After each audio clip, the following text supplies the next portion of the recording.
like a crowd that you know. But on your second time, as you feel more comfortable, you need to branch out and maybe hit the public sphere. It just adds a little bit of flavor. It does. It makes it a lot more interesting, and then all that does is just make that many more memories because you're walking around, giggly and bubbly, and don't know what's going on, and then and your friend is too or whatever, and everybody else around you is like just normal, and they have no idea what is really going on in your head. And then the next day, you're like, man, some of the stuff that you get go told. through. People are like, man, you wouldn't stop that smiling. You're about to go through, like, you can't even make that kind of shit up. It just flows, and it's great. Man, and so I'm going to go the opposite direction here. I do recommend the backyard campfire is also a fun time scene. Like you were saying, where you're laughing with some friends. Right. Obviously, nobody wants to trip by themselves, so I think we can just automatically assume home team is invited unless we speak otherwise, because tripping by yourself may be a little bit peculiar. But at the same time, that's a strong play. I can't personally do those types of things in large environments because I freak the fuck out. I think I've been with LG once or twice. We have a dog that is trying to scratch his way. It does that when it gets loud or something. Okay.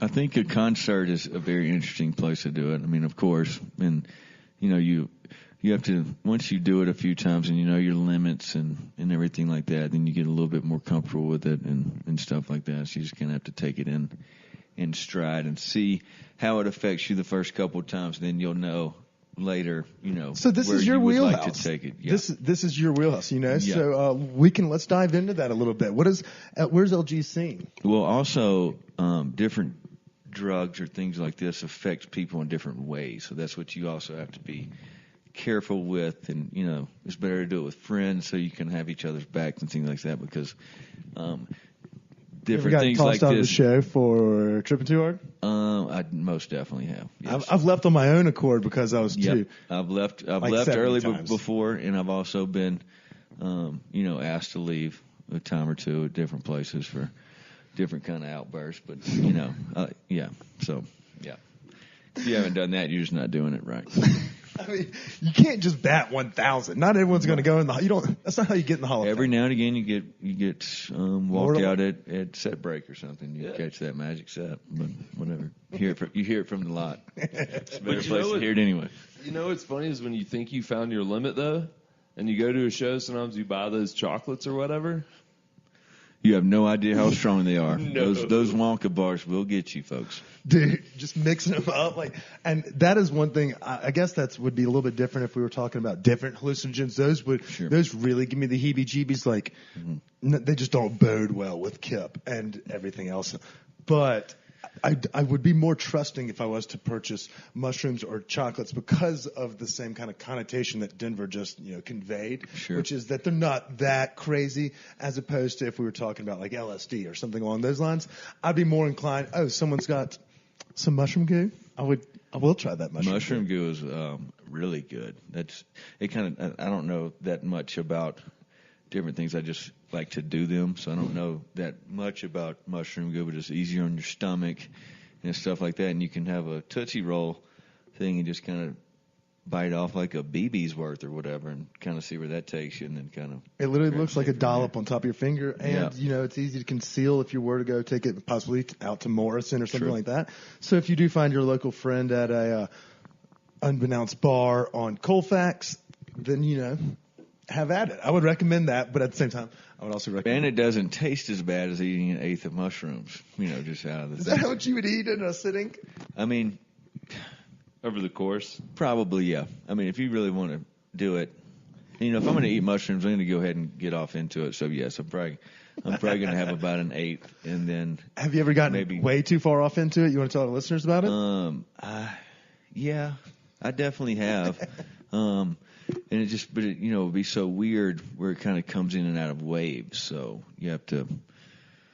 And it would be kind of hard to speak about, like, hey, let me explain to y'all what happened in my head this one time. It gets real dark, but then and everything is like very visual. When you get, a lot of us are very visual, which I like, and it's one of those kind of things that just makes me laugh, at everything, and everything's just funny for a couple hours, and then hopefully they kind of kinda go ease away. out. Yeah, they you can kinda go ease in out. and The body buzz is great, too. It doesn't last as long as, let's say, like LSD or something like that. So That is true. So that's kind of a good thing. All right, so let's talk music. I mean, that's obviously your scene, and we have the big summer coming up. Also, shout out to our friends over at the Fillmore. They have a huge week coming up. We have Hollywood Vampires tonight. Johnny Depp is playing with Alice Cooper and Joe Perry. I thought that was a joke. I heard about that probably a couple months ago or whatever, and I thought that was a joke. Johnny Depp can fucking bring it. And then I saw a picture of them. I'm like, holy cow! I'm like, they all looked alike to me. They're all wearing makeup, which I'm totally into. So I was kind of, I was like, man, I would maybe check that out, but I've never seen any videos or anything like that of Johnny Depp playing He's the played guitar. with like Eddie Vedder and some other folks as well. Well, I'm sure he's a cool guy, so I'm sure that everybody, would want to sit around like we are and like play some music with him. I mean, that would be cool. It'd have been cool if you'd have brought a guitar. Yeah, but I'm not very musically skilled. I'm not very musically skilled. I've got a good ear, but I can't play any instruments. Well, yep. So if for those that also have a good ear tonight, Hollywood Vampires at the Fillmore, you may still be able to get tickets on LiveNation.com. But at the same time, it may not be too late. 2 nights of Tech 9 this weekend. If you want to get some battle rap and some hip hop, this is going to be your chance. But it's going to be a rowdy good time, and obviously the folks over there at Live Nation always got the best setup. So check out LiveNation.com, find the tickets, be there. We'll see y'all there. But yeah, seamless plug right into it's music season. What's the shows you're most excited for, and which would you pair with mushrooms? It's this Boomer edition? Definitely Red Rock season. Not this past weekend, but the last we went out to Red Rocks. My first show of the summer was for Spangle Saturday, and Spangle's about to call it for life. Is apparently that the rumor? That was the last show, ever or something. So I guess we'll see about that. But it was really crowded. The line to get in was as long as I've ever seen one. So I kind of bounced around the lot while others. What was the word? What was the good word on the lot? The good word on the lot was the first person that I ran into was this chick sitting on the tailgate of a truck or whatever, and I was, talking to her, buying a beer, having a good conversation. I was like, "Where's your accent from?" And she's like, "Oh, I'm from Russia." So Mother Russia. Yeah, Mother Russia. She was from Russia, and then the next few people that I met after that, they were all from overseas somewhere. So it was a very wide range of people flying in all over for it. Yeah, it was a big deal. It was a huge production on stage and everything. It was really cool. It was a lot of fun, though. But it is Red Rock season. Was that boomer worthy? That was definitely boomer worthy. That would be definitely something to get psychedelic to. It was very psychedelic music, so you could really find a groove in there on some mushrooms to Spangle for sure. Have you ever seen Spangle live? I've not seen Spangle. Shout out to Svensson. That guy loves that shit. I lived with him for a couple. Yeah, and then like Joe Russo was playing drums for him. Like he had a bunch of cool artists out there with him or whatever. Can't believe the whole J-Rad crew didn't do some shows. Are they coming out here this summer again? They are coming out right before Fish Sticks. Oh, okay. Yeah, I think they're playing the Thursday night before Fish Sticks, so that'll be big. There you go. That's I think so. That'll be a gauntlet for y'all. Yeah, if I'm not. You'll have the whole squad out here. I think so. I'm not sure what is next on Red Rocks. I wanted to go out to Red Rocks for Crumbin. Last Thursday. With Wolfpack? That yes. weather was so terrible. Yes, but it was snowing and stuff, but they become one of my favorite bands right now. They're kind of new and on the scene and stuff like that, so they're cool. Definitely listen to them. All right. And Live Nation has some of those badass shows as well, so don't be shy to find those tickets out there as well. They have the hookup for everything, and obviously they have great taste in sponsorship for podcasts, so that's not a bad call. And then I guess we'll do some fish this summer. I'm gonna try to catch some early shows. What's your tour dates look like? I'm gonna try to go to St. Louis, and that's where they're opening up. I think it's St. Louis. So I'm gonna try to do that. There are a couple midday shows, so I got to break away from work and try to do that. And then how many shows you catch in a regular year? Oh man, I used to, back in the day, I would catch the majority. Well, not the majority, but I would catch, at least, I don't know, I try to do at least like 10 a summer, or something like that. Like Baker's dozen, I got to do 6 of Oh, the yeah, 13. he's talking about fish. Fish. Yeah. And then, So I'm going to try to do a few out of the gate, and then we're all have a big crew. The Lot Gossip family? Yeah, Lot Gossip fam is definitely going to be repping in Boston for Fenway. And, have you done Boston before? I've never been to Boston. As a food or any kind of scene? Not from maybe music or nothing. I used to live in the Northeast, and that was one place that I always wanted to go, and I hate myself for not ever going, so I'm glad that we're going this year. And then we're going to go around Boston all weekend with Gout God and catch out some really good food spots we got picked out. I don't know them. Leave it to him. He's going to find everything that's got butter involved in the food. Yeah, so we're going to kind of work in a mini food tour as well. At least catch one good meal a day while we're there.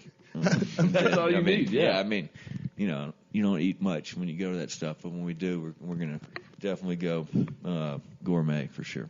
I like it. Chris, you going to catch any shows this summer? I mean, now that it's boomer season, it's going to make me more inclined. The FOMO is going to come back around. Like, I used to be able to be like, nah, I'm all right. I don't have to sneak out there. But now that I can just, like, casually walk around with a little happy, like, giggle in my stomach as well as some marijuana, you got kind of all the ingredients for just a casual night. You don't have to buy $14 or, $9 beers at the venue. And you don't have to worry about the, getting picked up and it's easy peasy. Just get on the bus. Just, keep it chill and lax. So. Speaking of the whole boomer thing, we had mentioned that goo, and I meant to bring this up earlier, but now they also have these capsules that are filled with like the powder or whatever. And I'm not so sure about that. I forgot about this until you brought that up, but I lived in Japan for about 7 months when I was in the Marine Corps or whatever, and we had thank you for your service. Sure, thanks. So we did. I was living in Okinawa at the time, and somebody, on the street or whatever, offered up this little vacuum sealed, looked like a sugar packet or something like that or whatever, and it was all like grinded up mushroom powder or whatever. So I ate some of that over there, and it was interesting, especially walking the streets in Okinawa, Japan, tripping on mushrooms or whatever. So that was very cool. But that's the only time. Yeah, and then I guess now they also see. These are the stories. I'm glad you got that out of it. I know, because I totally forgot about that until now. And so I did that a couple of times over there, and that was cool. And that was the first time I'd ever seen it like that. And then I guess shortly after that, I started seeing these things called Oreo cookies, where they would have a capsule with a with the mushroom powder and then some other stuff in it in between that would really. What's the drug scene like in Japan? Is it expensive? It was, I didn't really do drugs then in that part of my life, being in the Marine Corps and stuff, just to, not do it and getting drug tested and stuff like that. So I don't. You can't speak to the scene? I can't really speak to that, but it wasn't really when we drank a bunch of Habu Sake pretty much was our drug, and it was pretty. That's a pretty strong play. It was a pretty strong drunk buzz for sure. So, but yeah. Now that you mentioned the powder, I've done the powder before, but we just would mix it into shit, and it also tasted like garbage. Like it was bitter and like kind of like talc and like, it was bad, but it was never in a capsule. We would just do like mix it in with something and then eat it. If I was going to suggest anything to anybody tomorrow, I would make some grape Kool-Aid out of it and do it like that. It kind of takes the taste out of it. You can make a big jug.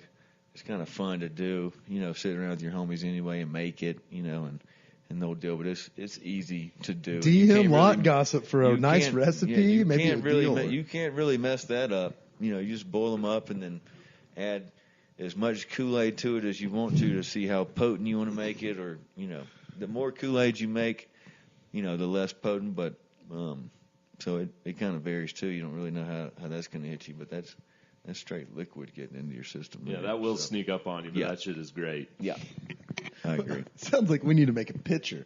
Dude, we did back in the day in high school. We were headed up to Atlanta for a fish show, and we ended up making some shroom tea the day before. And we had filled like two 2-liter like Mountain Dew Yep. containers full of tea, and we took it up there, and we had a fucking blast. Yeah, that sounds like a preferred method right there. that definitely got my That definitely kind of got me excited for the whole mushroom